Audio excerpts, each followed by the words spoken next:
Hello everyone, আমি রাধিকা নাথ। কীরকম আছো তোমরা? আশা করি সবাই ভালো আছো, আমিও ভালো আছি।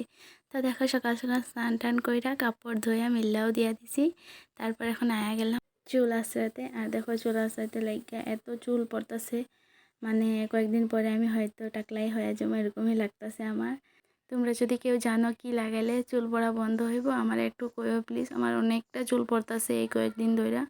তারপর দেখো, এখানে আমি চুল টুল আছে সিঁদুর পইরা এখন জামুগা রান্নাঘরে যাইয়া প্রথমেই রুটি বেল্লা লইছি, কারণ আজকে পাতারে ধান কাটতেছে ওরা। তো রুটি বানাইয়া দেওয়ার লেগে কইছে, তো একটু দেরিও হয়ে গেছে, তার লেগে জলদি জলদি রুটি করতেছে এখানে। তো রুটি আমার প্রায় বেলাও হয়ে গেছে, আর এই যে বাইজাও লইতেছি। তারপর এদিকে দেখো, মা আলু ভাজি করতেছে, যেহেতু অনেকটা দেরি হয়ে গেছে তার লেগে আমরা দুইজনেই করতেছি। মা আলু ভাজি করতেছে আর আমি রুটি বানাইয়া লইছি।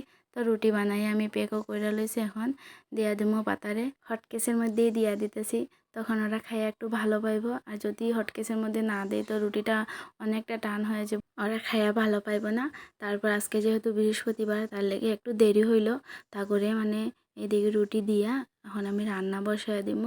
বৃহস্পতিবারে তো অনেক কাজ থাকে, সবের ঘরেই থাকে। সব মোছামুছি করতে লাগে, সুন্দর করে সাফা করতে লাগে। তো আমিও সব কিছু সাফা টাফা কইরা রান্নাঘরে আয়া গেলাম। এখানে আমি এখন, যেহেতু বৃহস্পতিবার আমরা নিরামিষ খাই, তো এখানে আমি চানার ডাল বসায় দিলাম। আর এদিকে চানার ডাল হইতেছে, আর আমি ভাবলাম কি তেজপাতাগুলো সুন্দর করে কাইটটা লই, তো কাইটটা লইলে আমার ভালো লাগে। তো আর সব কিছু সবজিতে তেজপাতা না দিলেও ভালো লাগে না।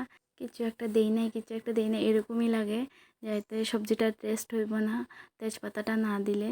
তার লেগে আমি সব সবজিতেই সুন্দর করে তেজপাতা দিয়া তারপরে ফুরানে দিই। তো এখানে দেখো, আমি চানার ডাল বসায় দিছি। তারপরে এখানে আমি টমেটো কাইটটা লইছি, যেহেতু ডালের মধ্যে আমি টমেটো দেবো। আর এদিকে আজকে বাঁধাকপি বানাবো ভাজি। তো দেখো, এখানে আমার ডাল হইতাছে। তা আমি যাইতেছি গা, আমগো ঘরেই নাগাডুলার গাছ আছে, তো ওইখান থেকে কয়েকটা পাতা উঠে এলাম। যেহেতু চানার ডালে এগুলো পাতা দিলে অনেকটা ভালো লাগে, সেন্টটা অনেকটা সুন্দর হয়। তার লেগে দেখো, আমি এই পাতাটা উঠে লইতেছি। তারপরে এই পাতাটা তোমরা কে কী নামে জানো অবশ্যই একটা কমেন্ট করে জানাইও। তারপর দেখো, এখানে আমার ছোট্ট অ্যালোভেরা গাছটা অনেকটা ছোটো এনে লাগাইছিলাম, এখন অনেকটা বড় হয়ে গেছে।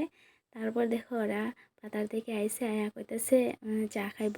তো আমি সুন্দর করে চা বানাইয়া অগরে নিয়ে দিয়া দিলাম। তারপর ওরা চা খাইতেছে, আর আমি আয়া গেলাম। ভাবলাম বাঁধাকপিটা কাটতে লই, যেহেতু আজকে অনেকটা দেরি হয়ে গেছে, তার লেগে অনেকটা তাড়াতাড়ি করে বাঁধাকপিটা কাটতেছি। তারপর কাটটা সুন্দর করে এগুলাতে একটু লবণ দিয়া সুন্দর করে ডইলা লমো। বাঁধাকপিটা এরকম লবণ দিয়ে ফার্স্টে ডইলা লইলে এটার জলটা বাইর হয়ে যায়, আর অনেকটা তাড়াতাড়ি বাঁধাকপিটা হয়ে যায়। আর এরকমভাবে বানাইলে আমার হাজব্যান্ড খাইতে অনেকটা ভালো পায়। একটা বাঁধাকপি ভাজা দিয়ে ওই সব ভাত খাইয়ে লেব, এরকম করে বানাইতে লাগবো, সফট হইতো, না হলে কিন্তু খাইব না।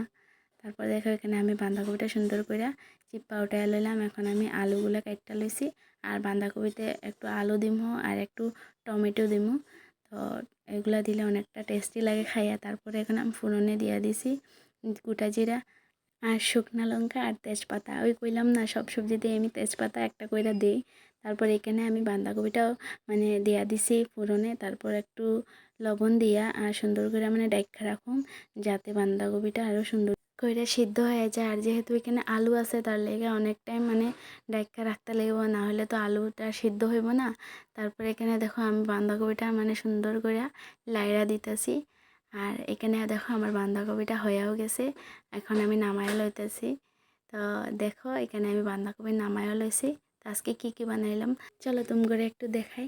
তো প্রথমে তো আমি চানার ডাল বানাই নিলাম, তারপর এখানে লাই পাতা বয়েল করছি, আর এদিকে হলো বাঁধাকপি ভাজি, আর খাওয়ার সময় পাঁপড় ভাজা দিব।